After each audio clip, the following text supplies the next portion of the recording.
There are new developments tonight in the Kendrick Johnson case. A judge ruled that Johnson's body may be exhumed for a second autopsy. Good evening, Rockland Johnson. Thanks so much for joining. This is Bounce News at 7. Now, controversy has surrounded Johnson's death since January. The initial coroner's report says that Kendrick's death was accidental and he suffocated while reaching for his shoe in a gym mat. The Johnson family believes that Kendrick was murdered.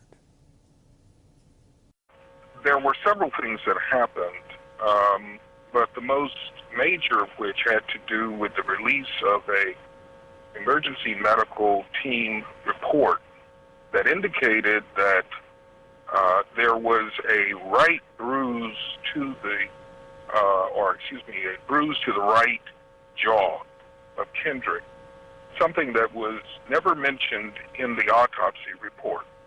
So either the pathologist at the crime lab failed to take note of this injury, or there may have been some other explanation, but it was clear that another autopsy was needed because this kind of injury is indicative of an assault or some kind of combat. Now, Mr. King, when do you think that the autopsy will take place? I know there are certain steps you have to go through, but when should that happen?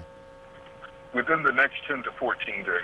Okay, and what does the family and your team hope to find out from this autopsy? Well, we hope that it will confirm our suspicions that Kendrick was the victim of a homicide and not an accident. Thank you so much, Mr. King. Now, we're following this story closely, and we'll have more details as they come up on our website, bouncenews.tv.